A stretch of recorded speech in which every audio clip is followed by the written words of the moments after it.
In its purest form, the city builder video game genre is epitomized by games like SimCity and Cities Skylines, where your goal is to use the tools and resources at your disposal to design and manage an increasingly larger and more advanced city. Shaking up the visual style and mechanics but retaining the same core ideas, you have things like the smaller scale vertical Project High-Rise or the chill and thoroughly de-gamified Townscaper. Reaching a bit further, you can find city builders that embrace alternative settings, like the ever-popular theme park management sim Roller Coaster Tycoon, the dinosaur park designer Jurassic World Evolution, various games where you're tasked with running places like hospitals, universities, prisons, and plenty more, and a deluge of period piece and sci-fi takes on the genre, sometimes working in elements from the RTS, survival, or grand strategy genres, but remaining mostly focused on city management and expansion. I've played a bunch of games in this genre and mostly found myself bouncing off of them.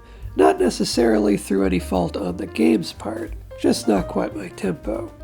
For as much variety as there is to this genre, my experience with these games has mostly gone the same way, even for the ones I've enjoyed. I sunk quite a few hours into Cities Skylines and even more into a couple of the different Roller Coaster Tycoon incarnations, but even when I find myself engaged at first, there's always a point where I get the inescapable feeling of, so what? What is this all for? What am I working toward?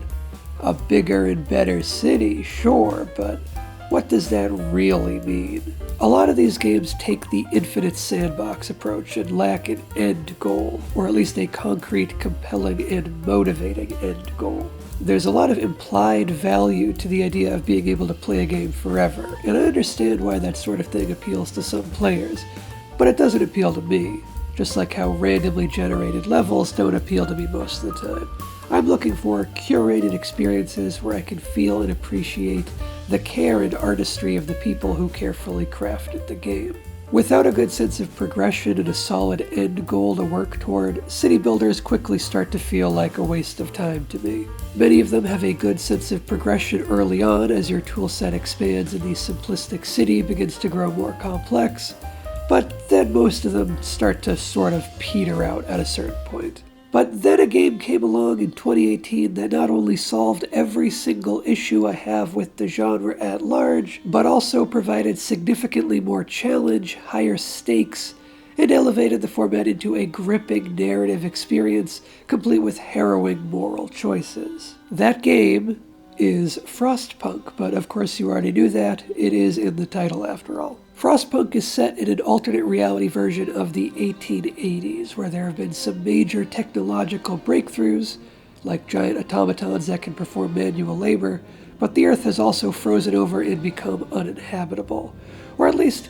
nearly uninhabitable. It's your job to prove or disprove that descriptor by guiding a group of survivors to either a sustainable future or complete extinction. By the way, if you ignore the 1880s thing, it's easy to pretend that this game is set in the world of Snowpiercer, but outside the train. The core resources in Frostpunk are coal, wood, steel, and food, both raw and cooked.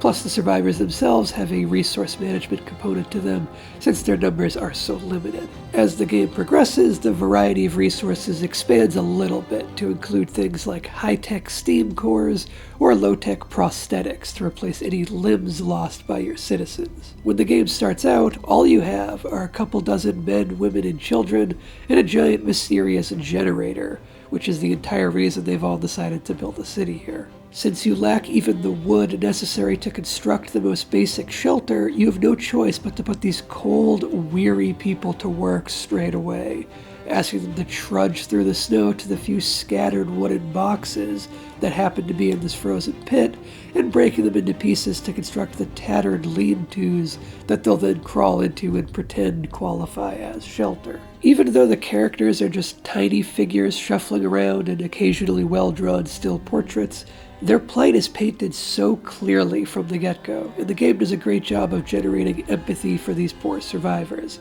which extends into a sense of empathetic understanding when your citizens start to make rash, emotional decisions and requests that don't necessarily serve their best interests. Like in some other city builder games, one of your tasks is managing the happiness of your residents.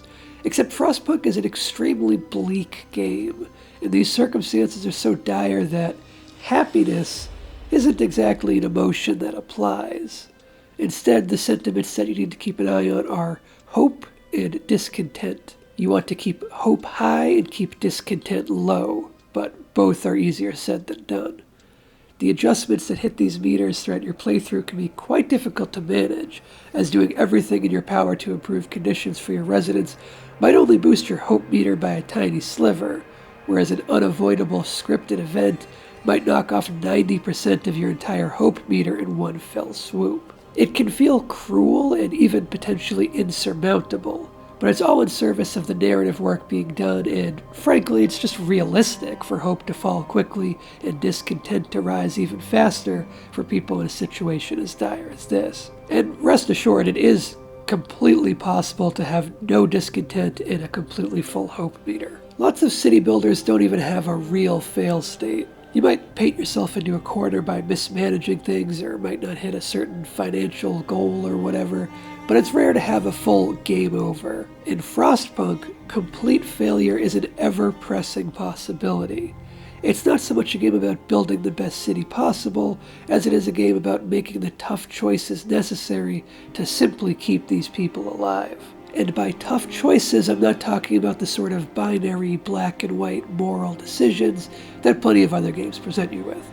You know, the do you want to be good or evil? Morality, being good or being a villain in Second Son changes almost everything. You really have not played the entire game unless you played it at least twice. Do you want to blow up the city or not blow up the city? Do you want to kill the children or rescue them? Those are fine, but they basically boil down to having the player do a good playthrough and an evil playthrough to see the little differences, rather than genuine choices they're forced to weigh the pros and cons of before making a decision. In Frostpunk, these are heavy, nuanced decisions that are genuinely difficult to make. You're often forced to choose between the lesser of two evils, but it won't be a clear-cut case of one being definitively worse than the other. They're the sorts of decisions that you could have entire debates over. You need to rationalize in your own mind which is better, or at least which is less bad. Give me more of that in video games, please. It's in a different, smaller context, but the choices in Frostpunk feel on par with the great decision points orchestrated by the folks at Larian or Obsidian. And then there are times where you're not presented with choosing between two things. Instead, you're presented with something that you can choose to do at any point or ignore for the entirety of your playthrough. You'll greatly benefit in one way, but might face harsh repercussions in another way. And both the benefits and drawbacks might be secondary to the moral toll that the decision takes on you as the person in charge of this group of survivors, assuming you're immersed to that level and aren't just min-maxing numbers. If you ignore that option, you aren't locked out of it. It remains a choice that you can return to later, teasing you with its benefits that you so desperately need as the situation down on this frozen pit just gets worse and worse. As the manager of this settlement, you're given a book of laws that you can sign. Almost from the get-go, you have the option to sign child labor into action. You see, the survivors of your settlement are divided into adult workers and engineers and children. Each task and structure requires people to operate, and your number of survivors is extremely limited. Employing children instantly puts a whole lot more hands to work. Now, if you're like me and fully immersed in the game, then your initial reaction to being presented with that law as an option might be to go, no, of course I'm not going to employ child labor. I can make do with the adults. But then it gets colder and you run out of food and the adults start dying by the handful, and now you lack the manpower to keep your resource gathering operations going, so the problems just grow worse and worse and things are spiraling towards complete collapse. And if you don't put the children to work, then everyone's going to die anyway, the kids included, so you finally go, okay, fine, put the kids to work. And maybe you pull back from the brink of disaster just in the nick of time. But now you have to live with the fact that you've opened this can of worms. You have to live with these children getting injured, losing limbs to frostbite or machinery, being deprived of any semblance of a childhood.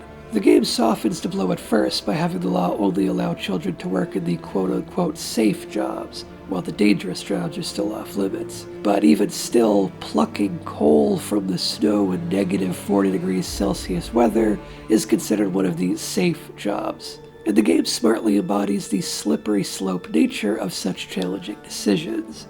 Once you force the children to start working the safe jobs, you are then presented with the option to put them to work in the dangerous jobs immediately. And to be clear, it's not done in a railroady, fake choice sort of way. It is possible to finish the game without using child labor. It's just a whole hell of a lot more difficult, and you'll have to make more sacrifices in other areas. The game also has a great ramp up in difficulty as the days go by, which is another element that's often missing from many other city builder games. Things never get stagnant and they never peter out and become easy.